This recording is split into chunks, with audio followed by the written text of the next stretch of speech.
السلام علیکم friends, welcome to our classic entertainment channel. کیسے ہیں آپ سب؟ امید کرتی ہوں کہ سب خیریت سے ہوں گے۔ آج میں لے کر آئی ہوں آپ کے لیے سلسلہ وار novel you are my heart کی قسط نمبر 9، جس کو شروع کرنے سے پہلے میں چاہتی ہوں کہ آپ ویڈیو کو لائک کر لیں، چینل کو بھی سبسکرائب کر لیجئے اور ساتھ ہی ساتھ بیل آئیکن کو بھی پریس کر لیجئے تاکہ آپ کو نیکسٹ ایپیسوڈ پر وقت مل سکے اور ہمارے نئے اپلوڈ ہونے والے ناولز کے بھی نوٹیفیکیشنز آپ کو بر وقت مل سکیں۔ تو چلیے پھر سٹارٹ کرتے ہیں novel you are my heart episode 9۔ کھانا بھی کھانا ہے یا نہیں؟ عبیدہ سے برداشت نہ ہوا تو وہ ناگواری سے احسان کو ٹوک گئی، جس پر وہ گڑبڑا کر کھانا کھانے لگا۔ کھانا کھانے کے بعد حبیبہ اور عبیدہ ادھر ادھر ہوئی تو احسان ملیحہ کے قریب آیا، جو کچن میں بنی شیلف پر برتن سجا رہی تھی۔ حبیبہ بتا رہی تھی اماں نے تجھے ڈانٹا ہے؟ اس کے کندھے پہ ٹھوڑی رکھتے محبت سے پوچھا۔ یہ کون سی نئی بات ہے؟ مجھے تو روز ڈانٹ پڑتی ہے۔ اسے پیچھے کرتی وہ دوسری جانب ہوئی تو وہ پھر اس کے پیچھے چلا آیا۔ اماں بہت غصہ کرتی ہے تجھ پر اور مارتی بھی ہے، مگر تو فکر نہ کر، میں اماں کے کیے ہر ظلم کا مداوع کیا کروں گا۔ احسان نے اس کا رخ اپنی جانب موڑتے ہوئے اس کی نم آنکھوں پر لب رکھتے ہوئے کہا تو وہ حیرت سے اسے دیکھنے لگی۔ کیسے؟ اس نے اپنی حیرت کو سوال دیا تو وہ اس کے کان کے قریب جھکا۔ روز رات کو تجھے پیار کر کے۔ احسان کی سرگوشی اسے جھیم کر نظریں جھکانے پر مجبور کر گئی تھی۔ تم بدل تو نہیں جاؤ گے نا احسان؟ ملیحہ نے دل میں امڑتے خوف کو زبان دی تو احسان گہرا سانس بھر کر رہ گیا۔ دنیا ادھر کی ادھر ہو جائے تب بھی احسان اپنی مالا کے لیے ایسا ہی رہے گا جیسے اب ہے۔ یہ جو محبت ہوتی ہے نا، یہ کبھی نہیں بدلتی۔ ہاں بڑھتی ضرور ہے، اور میری محبت بھی تیرے لیے بڑھتی جا رہی ہے۔ کچھ دن کی بات ہے، پھر میں اماں کو سب کچھ بتا دوں گا، بس تو زیادہ پریشان نہ ہوا کر۔ احسان نے اس کا گال سہلاتے ہوئے اسے تسلی دی۔ 11 سال سے میں اپنے گھر والوں سے نہیں ملی۔ 11 سالوں میں صرف ایک تم ہو جو میرے اپنے ہو، تمہیں کھونا نہیں چاہتی۔ ملیحہ نے بھیگے لہجے میں کہا تو احسان خاموشی سے اس کے ہاتھ کی پشت سہلانے لگا۔ حبیبہ کی شادی سکون سے گزر جائے تو میں اماں سے بات کرتا ہوں، بس کچھ دن کی بات ہے۔ احسان نے اسے سمجھانے والے انداز میں کہا تو وہ خاموشی سے سر ہلا گئی کہ صبر کرنے کے علاوہ کوئی چارہ بھی نہیں تھا۔ احسان اسے خاموش پا کر ماتھا چومتا باہر نکل گیا کہ عبیدہ کے آنے کا بھی ڈر تھا۔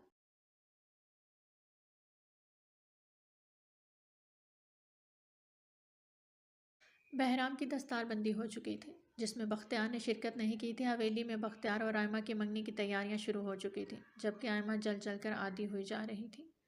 وہ بہرام سے بھی کئی بار بحث کر چکی تھی، مگر کوئی فائدہ نہ ہوا تھا۔ اس کے آگے پیچھے پھرتے اس نے بہرام کو اپنا اسیر کرنا چاہا تھا، مگر وہ بھول گئی تھی کہ وہ سردار بہرام جگتوئی تھا، جو اپنے فیصلوں میں خود مختار تھا۔ رائمہ اس منگنی سے خوش نہیں تھی اور یہ بات اس نے شہزاد ملک کو بھی بتا دی تھی، مگر وہ اپنی مسلسل بیماری کی وجہ سے پریشان اس کے سامنے ہاتھ جوڑتے اسے اس رشتے پر راضی ہونے پر مجبور کر چکے تھے۔ اس نے چپ سادھ لی تھی کہ باپ سے زیادہ تو کچھ عزیز نہ تھا اسے۔ جہاں بہرام گاؤں کے معاملات کو سمجھنے میں مصروف تھا، وہیں وہ انفال سے غافل نہیں ہوا تھا۔ اس نے اپنے آدمیوں سے مسلسل رابطہ رکھا تھا، مگر ہر بار کی طرح اب بھی ناکامی ہی اس کے حصے میں آ رہی تھی۔ آج وہ اسی سلسلے میں شہر جانے والا تھا تاکہ اپنے آدمیوں سے آمنے سامنے بات کر سکے۔ اس کو شہر جاتا دیکھ کر صوبیہ نے آئمہ اور سعدیہ کو بھی شہر بھیج دیا تھا تاکہ وہ رائمہ کے لیے منگنی کی شاپنگ کر لیں۔ رائمہ نے خود تو جانے سے منع کر دیا تھا، تو پھر صوبیہ نے آئمہ کو ہی سعدیہ کے ساتھ بھیجنا مناسب سمجھا تھا۔ احسان اس کے ساتھ ہی آیا تھا۔ سارا راستہ آئمہ کی اوٹ پٹانگ باتوں نے اسے زج کیے رکھا، جس پر وہ چاہ کر بھی کچھ نہیں کر پایا تھا۔ ان کو احسان کے ساتھ شاپنگ مال چھوڑ کر وہ اپنے آدمیوں سے ملنے گیا تھا اور تقریباً 1 گھنٹے بعد اس کی واپسی ہوئی تھی۔ آئمہ نے رائمہ کے لیے کم اور اپنے لیے شاپنگ زیادہ کی تھی، جسے دیکھ کر بہرام کو تاؤ آیا تھا۔ سعدیہ اب آئمہ کے لیے خریداری کر رہی تھی جب بہرام ایک جانب کھڑا فون پر کچھ چیک کر رہا تھا۔ سرسری سی نگاہ اٹھی تو سامنے بنے چھوٹے سے کیفے میں اس لڑکی پر نگاہ جا پڑی جس کی وجہ سے اسے ریسٹورانٹ میں ذلت اٹھانی پڑی تھی۔ وہ بلیک جینس پر گھٹنوں سے اوپر آتا وائٹ کلر کا ٹاپ پہنے ہوئے تھی، بال کندھوں پہ بکھرے ہوئے تھے جبکہ اسکارف کو رول کر کے گلے میں ڈال رکھا تھا۔ پاؤں میں سفید ہی رنگ کے جوگرز تھے اور وہ ساتھ کھڑے مرد کی کسی بات پر ہنس رہی تھی۔ بلا شبہ وہ بہت حسین تھی، مگر اس وقت وہ بہرام کو زہر لگ رہی تھی۔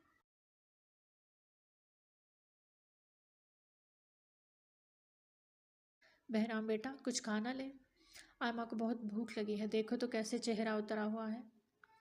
وہ بھی لب بھینچے سامنے نظر آتی ہمسا کو ہی دیکھنے میں مصروف تھا جب پیچھے سے آتی سعدیہ کی آواز پر پلٹا اور اپنی ناگواری چھپائے سر ہلا کر انہیں لیے کیفے کی جانب بڑھا۔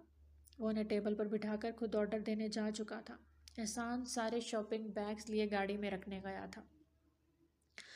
وہ واپس آیا تو آئمہ تو فون کے ساتھ مصروف تھی، جبکہ سعدیہ سامنے والی ٹیبل کی کرسی پر بیٹھے اس مرد کو غور سے دیکھ رہی تھی جو کچھ دیر پہلے ہمسا کے ساتھ تھا۔ کیا ہوا ممانی، کیا دیکھ رہی ہیں؟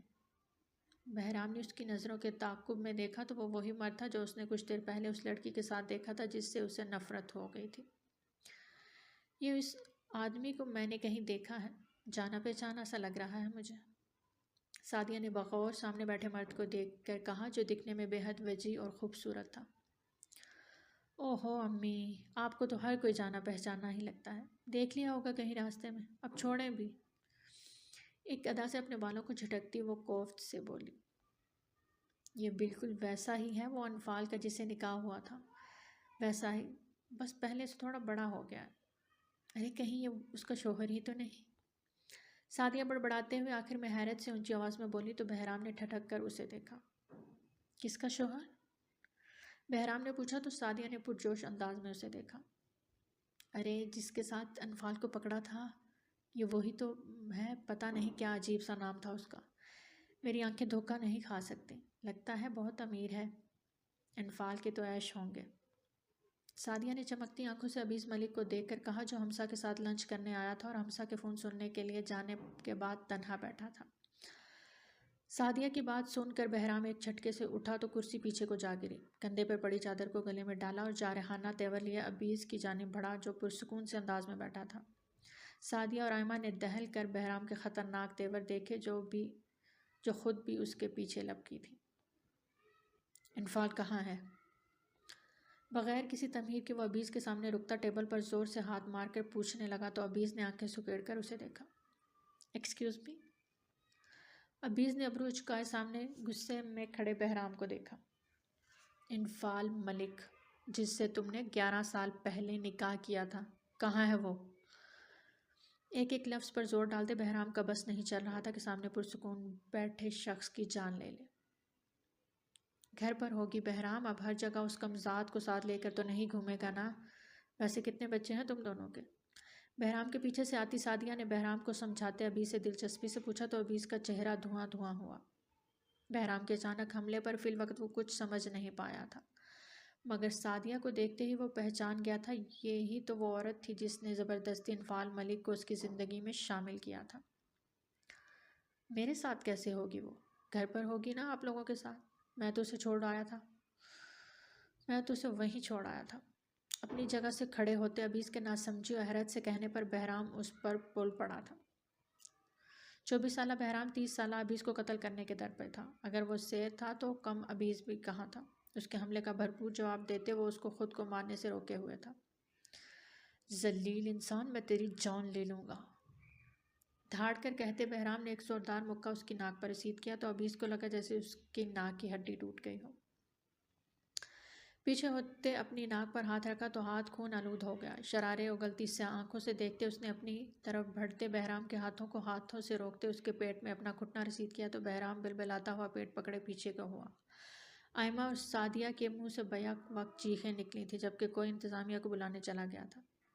بے غیرت انسان، جب خیال نہیں رکھ سکتا تھا تو نکاح ہی کیوں کیا میری بہن سے؟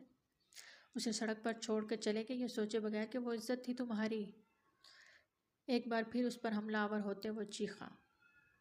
زبردستی کا رشتہ تھا وہ، جسے میں مر کر بھی قبول نہ کرتا، اور میں نے اس سے کہا تھا کہ واپس چلے جائے۔ بہرام کا بازو مروڑ کر کمر پر لگاتے وہ اسے قابو کرتا سرد لہجے میں بولا۔ کس کے پاس جاتی وہ؟ ہاں، اس سوتیلی ماں کے پاس جس نے جان بوجھ کر اسے تمہارے ساتھ رخصت کیا، اور تم خود کو مرد کہتے ہو جو اپنی بیوی کو کوٹھے کی زینت بننے کے لیے چھوڑ آئے۔ خود کو چھڑوا کر وہ اسے دھکا دیتا اور چلایا تو عبیز لڑکھڑا کر 2 قدم پیچھے ہوا، سیاہ آنکھیں بے یقینی سے پھیلی تو سر نفی میں ہلا تھا۔ کیا کہا تم نے؟ لڑکھڑاتے لہجے میں پوچھتے دل سے دعا کی تھی کہ وہ کہہ دے یہ جھوٹ ہے۔ عزت تھی وہ تمہاری، زبردستی کی ہی صحیح بیوی تھی وہ تمہاری، جو کوٹھے پر جانے کب تک رولتی رہی، اور پھر کوئی اسے خرید کر لے گیا۔ جانتے ہو اس کا مطلب کیا ہے؟ اس کا مطلب یہ ہے کہ تمہاری عزت کی قیمتیں لگتی رہی ہیں، اور جس نے سب سے زیادہ بولی لگائی ہوگی وہ اس کی لونڈی بن کر چلی گئی ہوگی اس کے ساتھ۔ بہرام دھاڑا تو جہاں عبیس ملک گھٹنوں کے بل فرش پر گرا، وہیں سعدیہ اور آئمہ کے منہ کھلے کے کھلے رہ گئے۔ آج تک انفال کے بارے میں انہیں خبر نہیں ملی تھی، نہ ہی وہ لوٹ کر آئی تھی، نہ ہی انہوں نے خود اس کے بارے میں کچھ معلوم کرنے کی کوشش کی تھی، لیکن وہ اس بات سے بھی انجان تھے کہ بہرام انفال کے بارے میں پتہ لگوانے کی کوشش کر رہا ہے۔ سب لوگ دلچسپی سے یہ تماشا دیکھ رہے تھے، مگر نہ تو بہرام کو لوگوں کی پرواہ تھی، نہ ہی عبیس ملک کو۔ ایسا نہیں ہو سکتا۔ عبیس اپنے بال نوچتا نفی میں سر ہلاتا بڑبڑایا تو بہرام اس کی طرف بڑھنے لگا، مگر پیچھے سے آتے احسان نے اسے قابو میں کیا۔ ایسا ہی ہوا ہے، مگر تمہیں کیا پرواہ؟ تم غیرت مند تھوڑی ہو، تم تو بے غیرت ہو، جو اپنی ہی بیوی کو دربدر ہونے کے لیے چھوڑ گئے اور کبھی پلٹ کر دیکھنا بھی نہیں چاہا کہ وہ کیسی ہے، کہاں ہے اور کس حال میں ہے۔ احسان کے بازو میں مچلتا وہ اسے پچھتاووں میں دھکیل رہا تھا۔ میں نے ایسا نہیں چاہا تھا، ڈھونڈا تھا میں نے اسے، مگر وہ نہیں ملی مجھے۔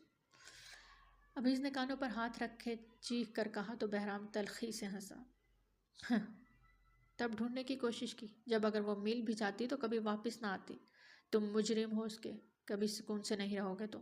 اللہ تمہیں اس کی سزا دے گا جو تم نے انفال کے ساتھ کیا۔ سکون کے لیے تڑپو گے تم، مگر سکون نہیں ملے گا۔ میری بہن کی آہیں کبھی پیچھا نہیں چھوڑیں گی تمہارا۔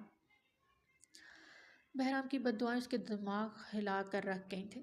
وہ ایسا تو نہیں چاہتا تھا جیسا ہو گیا تھا، یہ انکشاف اس کی جان لینے کے در پہ تھا۔ زبردستی کی ہی صحیح، مگر وہ اس کی بیوی تھی، اس کی اپنی عزت، مگر اس نے کیا کیا؟ اسے پلٹ کر دیکھا تک نہیں، تبھی تو وہ اسے اپنے خوابوں میں ہمیشہ روتی ہوئی نظر آئی تھی۔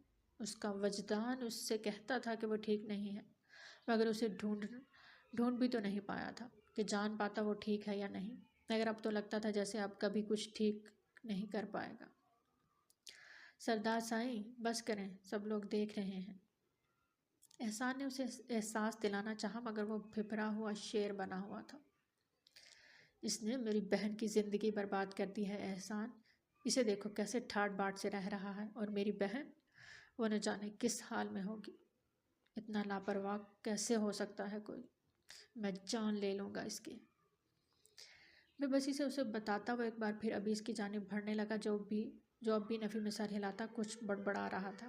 ایسے لوگوں کو تب تک احساس نہیں ہوتا جب تک ان پہ خود نہ بیتے۔ آپ فکر مت کریں سردار سائیں، اللہ بہترین حساب لینے والا ہے۔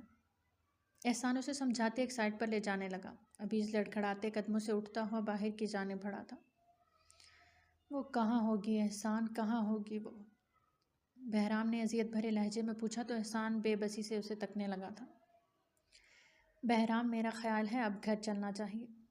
آئمہ نے اس کے قریب آتے نزاکت سے اس کے کندھے پر ہاتھ رکھتے کہا تو وہ درشتگی سے اس کا ہاتھ جھٹک گیا تھا۔ آئمہ کی اسی خود غرض فطرت سے تو اسے نفرت تھی۔ نفرت کرتا ہوں میں تم سے اور تمہاری ماں سے۔ ایک نفرت بھری نظر آئمہ اور سعدیہ پر ڈال کر وہ مڑا تو نگاہ ٹیبل کے قریب کھڑی حمزہ پر پڑی، جو ابھی اس کو ڈھونڈ رہی تھی، جو اب وہاں کہیں نہیں تھا۔ سعدیہ تو بہرام کے لہجے میں اپنے لیے نفرت محسوس کرتی حق دق سی رہ گئی تھی۔ اسے کبھی احساس ہی نہیں ہوا تھا کہ وہ جو سلوک انفال کے ساتھ کرتی ہے اس کا باقی بچوں کے ذہنوں پر کیا اثر پڑتا ہوگا۔ جو تمہارے ساتھ تھا کیا لگتا ہے تمہارا؟ حمزہ کے قریب پہنچ کر سرد لہجے میں پوچھا تو حمزہ چونک کر اس کی طرف متوجہ ہوئی۔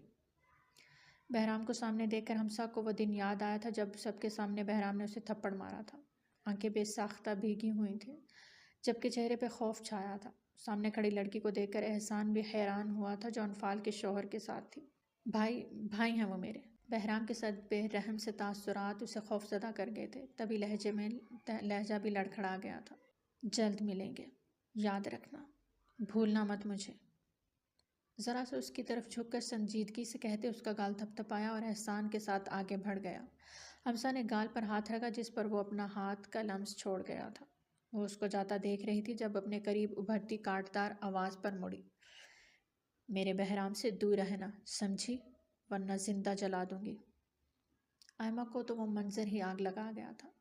جب بہرام نے حمزہ کے گال کو چھوا تھا، آئمہ تو سعدیہ کے ساتھ باہر چلی گئی تھی، جبکہ حمزہ اس کی دھمکی پر ڈر و خوف سے اسے جاتا دیکھنے لگی۔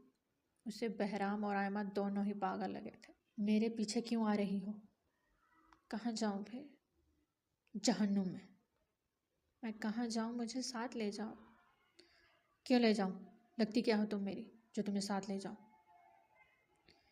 تم نے مجھے اپنی بیوی بنا لیا ہے، تمہارے ساتھ رہوں گی اب میں۔ زبردستی نکاح کروایا ہے تمہارے باپ نے، اور میں اس زبردستی کے نکاح کو نہیں مانتا، اس لیے تم میری بیوی نہیں ہو۔ پتہ نہیں کس ٹائپ کی لڑکی ہو جو تمہارے گھر والے بھی تمہیں نہیں رکھنا چاہتے۔ جاؤ، معاف کرو بی بی، مجھے تم جیسی بدکردار لڑکیوں سے نفرت ہے۔ مجھے چھوڑ کے مت جاؤ، خدا کے لیے مجھے چھوڑ کے مت جاؤ۔ انفال سے ہوئی اپنی آخری گفتگو سے آج بھی لفظ بہ لفظ ازبر تھی۔ وہ سسکیاں، وہ التجائیں 11 سالوں میں اس کا پیچھا ہی تو کرتی رہی تھیں کہ وہ کبھی بھی انفال ملک کو بھول نہیں پایا تھا۔ پہلے ضمیر کی ملامت پر اس نے ڈھونڈنا شروع کیا تھا، مگر اب تو اس کے دل میں پچھتاووں نے گھر کر لیا تھا۔ وہ جو سوچتا تھا کہ اسے ڈھونڈ کر اپنے کیے کی تلافی کر لے گا، اب خود سے بھی نظریں ملانے کے قابل کہاں رہا تھا۔ انفال کے بھائی نے جو انکشاف کیا تھا، اس کے بعد اس کی روح بھی گھائل ہو گئی تھی۔ اس کے تو وہم و گمان میں بھی نہیں تھا کہ انفال ایسی کسی غلیظ جگہ پہنچ چکی ہوگی۔ اسے لگتا تھا کہ شاید وہ اپنے گھر واپس چلی گئی ہوگی اور لوگوں کی باتوں سے بچنے کے لیے وہ لوگ کہیں اور شفٹ ہو گئے ہوں گے، مگر اسے تو آج پتہ چلا تھا کہ وہ کبھی گھر لوٹی ہی نہیں، اور کس کے پاس لوٹتی؟ وہاں کون تھا؟ اس کی سگی ماں تھی۔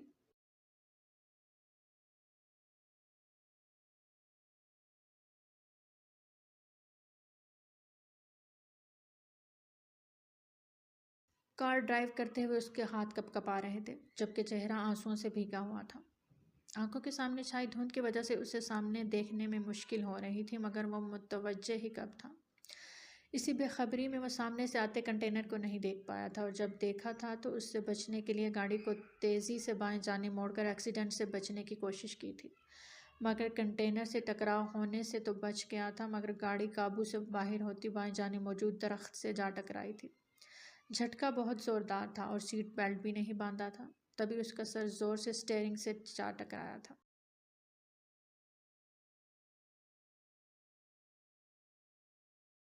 وہ جو پہلے ہی اپنے ہوش و حواس کھو رہا تھا، یہ جھٹکا آخری ثابت ہوا تھا۔ اس کے ماتھے سے خون کی لکیر نکلتی ٹھوڑی تک جا رہی تھی، اور خود وہ ہوش و خرد سے بیگانہ ہو گیا تھا۔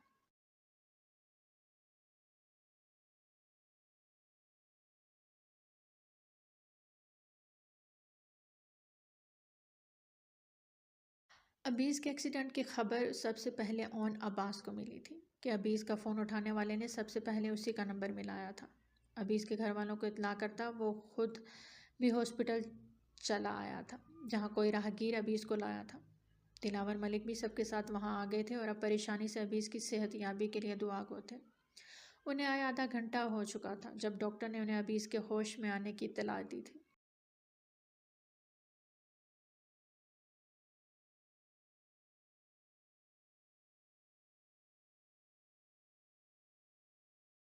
ڈاکٹر کے مطابق کوئی سیریس انجری نہیں تھی، بس سر پر چوٹ لگی تھی جس کی وجہ سے وہ بے ہوش ہو گیا تھا، جس پر انہوں نے خدا کا شکر ادا کیا تھا۔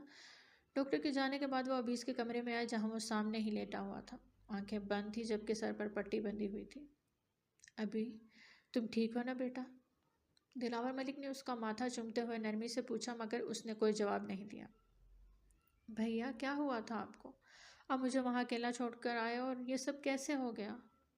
حمزہ نے بھی اس کے قریب آتے استفسار کیا، مگر وہ ہنوز چپ تھا، چہرہ بھی بے تاثر تھا، جس سے وہ کچھ بھی اخذ نہیں کر پائے تھے۔ بھیا آپ کچھ بول کیوں نہیں رہے؟ آپ ٹھیک ہیں نا؟ حسنہ نے اس کے عجیب سے رویے کو دیکھتے بھیگے لہجے میں کہا، مگر پھر بھی اس نے چپی نہیں توڑی۔ آپ ڈاکٹر کو بلائیں نا، مجھے ابھی ٹھیک نہیں لگ رہا، کرن نے کہا تو وہ سر ہلاتے باہر کی جانب بڑھنے لگے، جب عبیز کی اسپاٹ آواز پہ رکے۔ مجھے اکیلا چھوڑ دیں۔ عبیز نے سرد لہجے میں کہا تو جہاں باقی سب پریشان ہوئے، وہیں اون نے غور سے عبیز کا چہرہ دیکھا، جہاں چھائے ناقابل فہم تاثرات اسے کسی انہونی کا پتہ دے رہے تھے۔ مگر ابھی تمہاری طبیعت ٹھیک نہیں ہے بیٹا، دلاور ملک نے فکر مندی سے کہا، مگر وہ ان کی طرف سے رخ موڑتا کروٹ بدل گیا، جو اس بات کا اشارہ تھا کہ وہ کسی سے بھی بات نہیں کرنا چاہتا۔ میرے خیال سے ابھی کو آرام کی ضرورت ہے، آپ لوگ فکر مت کریں، میں یہی ہوں۔ ڈاکٹر نے کہا ہے کہ کچھ دیر میں وہ گھر جا سکتا ہے، تو میں اسے گھر لے آؤں گا، آپ سب گھر جائیں۔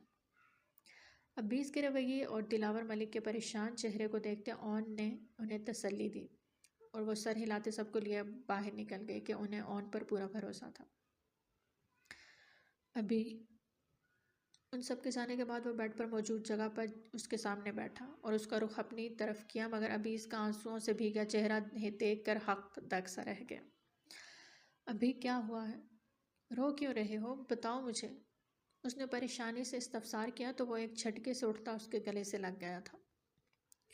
اون بے حد پریشان ہو گیا تھا کہ ابھی اس کا ایسا رویہ تو اس نے کبھی بھی نہیں دیکھا تھا، نہ ہی اسے کبھی روتے ہوئے دیکھا تھا، تو اب ایسا کیا ہو گیا تھا؟ تم مجھے پریشان کر رہے ہو ابھی، بتاؤ گے نہیں تو مجھے کیسے پتا چلے گا؟ اون نے اس کی پشت تھپ تھپائی تو وہ اس سے الگ ہوا۔ ابھی اس کی سیاہ آنکھیں اس وقت مکمل سرخ ہو چکی تھیں، جیسے وہ ضبط کی انتہا پر ہو۔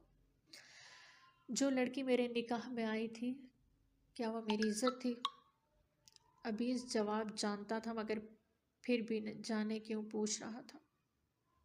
ہاں، وہ تمہاری عزت تھی، اور جب تک تمہارے نکاح میں ہے تب تک تمہاری عزت ہی رہے گی۔ اور اس کے سوال کا پس منظر نہیں جانتا تھا، تبھی سادہ سے انداز میں جواب دیا، مگر اس کا یہ جواب ابیز کو ایک بار پھر انگاروں پر گھسیٹ گیا تھا۔ اگر میں نے اپنی عزت کو رلنے کے لیے چھوڑ دیا، اس کی حفاظت نہیں کی، تو کیا میں بے غیرت ہوں؟ ابیز کے اگلے سوال پر اون نے ٹھٹک کر اسے دیکھا۔ ایسے کیوں بول رہے ہو ابھی؟ مجھے بتاؤ، ہوا کیا ہے؟ اون نے اس کے مسلسل بہتے آنسو صاف کیے۔ ابھی اس کو ایک پل کا چین نہیں تھا، بس نہ چل رہا تھا کہ وہ وقت کو واپس موڑ دیتا۔ وہ زبردستی میری زندگی میں شامل کی گئی تھی اون، میں اسے اپنے ساتھ نہیں رکھنا چاہتا تھا، اسی لیے اسے وہیں چھوڑ دیا۔ وہ میرے نکاح میں تھی اور جیسے بھی صحیح مگر میری عزت بن گئی تھی، مجھے اسے اپنے ساتھ لے جانا چاہیے تھا، مگر دیکھو میں نے بغیرت بنتے اسے در بدر کر دیا۔ میرے نکاح میں ہے اور میری وجہ سے وہ کوٹھے تک پہنچ گئی۔ ابھی اس کی آواز لڑکھڑا سی گئی تھی، جبکہ اون جو اس کے ہاتھ سہلا رہا تھا اپنی جگہ بت بنتا سانس روکے اسے دیکھے گیا۔ اس نے کہا کہ میری عزت کوٹھے کی زینت بن گئی ہے اور اس کی قیمت لگا کر اسے بیچ دیا گیا۔ اس کا مطلب جانتے ہو تم؟ بھاری بوجھل اور اذیت بھرے لہجے میں پوچھتا ابھی اس وقت بے بسی کی عملی تفسیر بنا ہوا تھا، جبکہ ان کو لگا کہ شاید اس سے بڑی اذیت اور کوئی نہیں ہوگی ابھی اس کے لیے، جو اسے یہ جان کر مل رہی تھی کہ اس کی منقوہہ کوٹھے پر تھی۔ کس نے کہا ہے تم سے یہ سب؟ اون نے لرزتے لہجے میں پوچھا تو ابھی نے تلخی سے آنکھیں میچ لیں۔ اس کے بھائی نے۔ اس نے کہا کہ میری وجہ سے اس کی بہن آج جانے کہاں کہاں در بدر ہو رہی ہے۔ وہ بک گئی ہے اون، اور تو جانتا ہے نا کہ کوٹھے پر رہنے والی لڑکیوں کی کیا زندگی ہوتی ہے۔ ابھی وہ سب سوچنا بھی نہیں چاہتا تھا، مگر اس کی آنکھیں بند کر لینے سے حقیقت نہیں چھپ سکتی تھی۔ ہو سکتا ہے اسے کوئی غلط فہمی ہوئی ہو سکتا ہے نا؟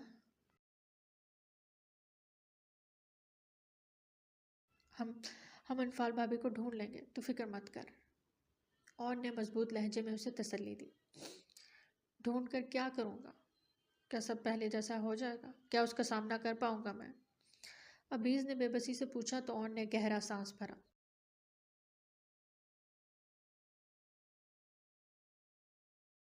یہ انفال بھابھی سے ملنے کے بعد ہی طے کریں گے ابھی، وہ تمہاری بیوی ہیں اور تمہارا فرض ہے کہ تم انہیں ڈھونڈو اور اپنے کیے کا دعویٰ کرو۔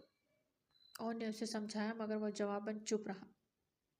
ابھی اگر وہ مل گئی تو تم انہیں قبول کر لو گے؟ میرا مطلب ہے اس کے بعد۔ اون کو سمجھ نہ آیا کہ وہ کیسے پوچھے اس سے۔ مجھے اس وقت کچھ سمجھ نہیں آ رہا، اس وقت میں بس اسے ڈھونڈنا چاہتا ہوں، اس کے بعد کیا ہوگا اس بارے میں سوچنا نہیں چاہتا۔ ابھی نے اسپاٹ لہجے میں کہا تو وہ سر ہلا گیا۔ دل کا بوجھ ہلکا ہوا تو وہ پھر سے وہی بے حسی خود پرداری کر گیا جو اس کی ذات کا حصہ تھی۔ وہ نہیں جانتا تھا کہ انفعال کے مل جانے کے بعد وہ کیا کرے گا۔ اس وقت اس کا ضمیر صرف انفعال کو ڈھونڈنے پر اکسا رہا تھا۔ تو فکر مت کر، سب ٹھیک ہو جائے گا، میں ڈاکٹر سے بات کر کے آتا ہوں، پھر گھر چلتے ہیں۔ اور نے اس کا شانہ تھپکتے ہوئے کہا تو وہ سر ہلاتا، سر تکیے پہ رکھتا جلتی آنکھیں موند گیا۔ آنکھیں بند کرتے ہی وہی پردے کی اوٹ میں چھپے چہرے سے جھانکتی دو سے آنکھیں اس کی آنکھوں کے سامنے لہرائی تھی جو اکثر اسے یاد کرواتی تھی کہ اس نے ایک لڑکی کے ساتھ غلط کیا ہے۔